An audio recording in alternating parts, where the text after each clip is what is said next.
The forest's silent killers, rabid vampire bats in the Amazon outbreaks. Chapter 1. The Amazon Awakens.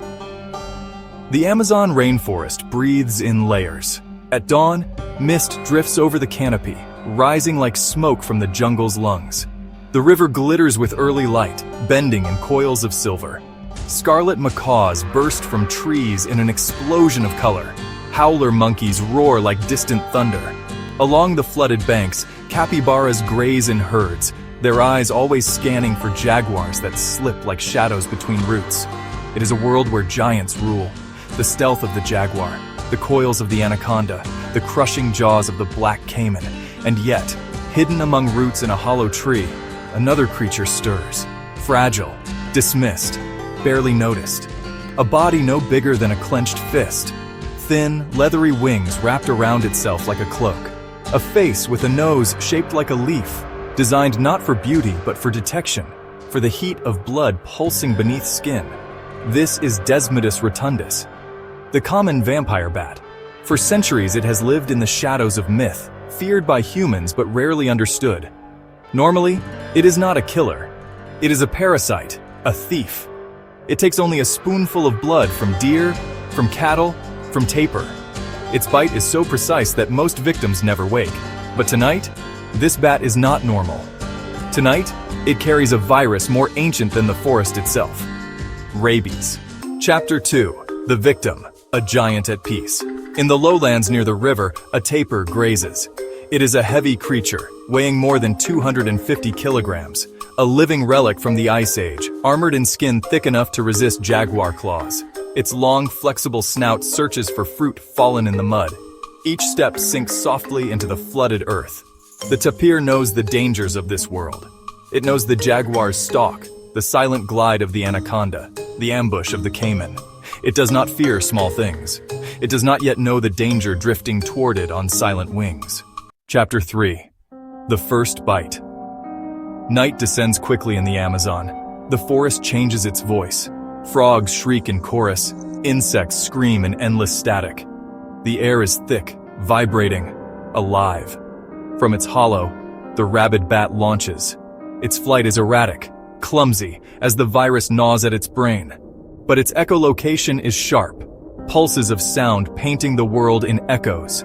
It sweeps low, locking onto the heat of the tapir's bulk. A massive body, a warm ocean of blood. The bat lands silently on the tapir's flank.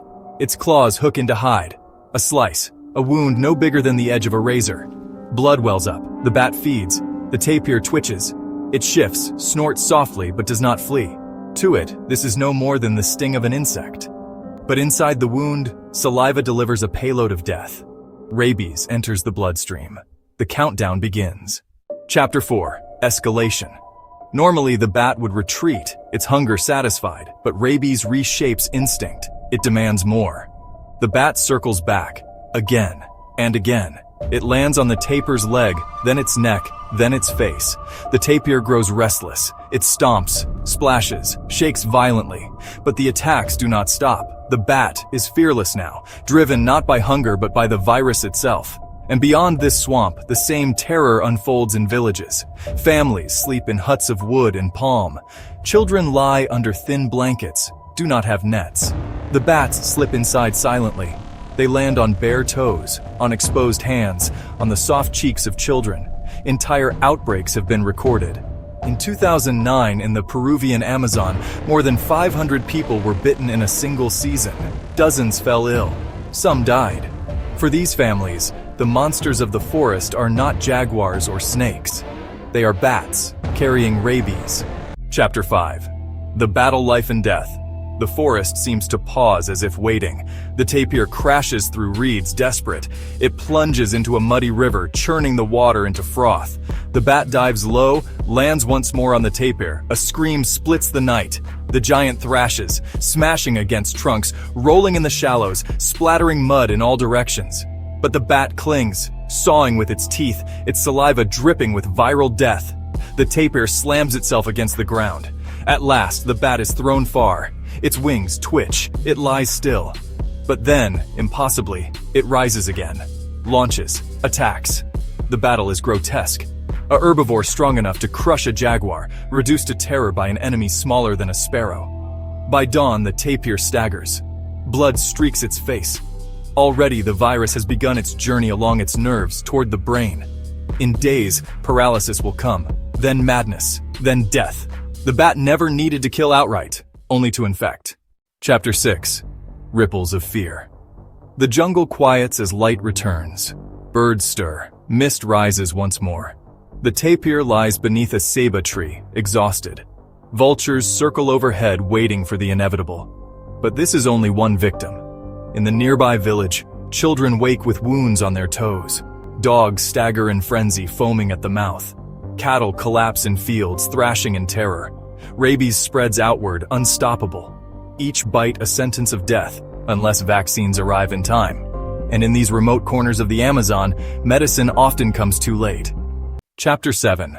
The Science. Why it happens. Why do outbreaks like these happen? Because the forest is changing. Deforestation eats away at the old canopy. Logging clears ancient trees. Cattle ranching opens wide pastures. For vampire bats, this is paradise. Cattle are easy prey. Villages offer new hosts. Populations swell unnaturally, and rabies moves quickly. Vampire bats groom one another, licking fur, cleaning wounds. Saliva passes from mouth to mouth.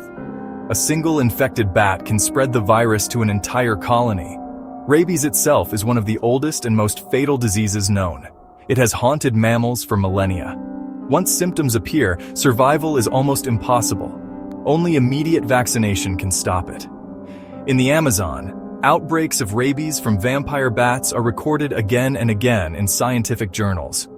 For the communities who live here, this is not myth. It is a recurring nightmare. Chapter 8. Closing reflection, silent killers. The rainforest stretches endlessly, lush, alive, and indifferent. Jaguars still stalk, anacondas still coil, harpy eagles still soar in the sky, but the most dangerous predators right now are not the giants of tooth and claw. They are the smallest shadows, the bats. In the Amazon, survival is not always about size, strength, or speed. It is about what you cannot see, what you cannot hear, what you never thought to fear. A single bite, smaller than a thorn, can topple giants and terrorize. The vampire bat, once a hidden parasite, becomes the forest's silent killer. And as the Amazon changes, the line between wild and village grows thinner every night. In this darkness, the deadliest predator is not the jaguar. It is the virus riding on silent wings.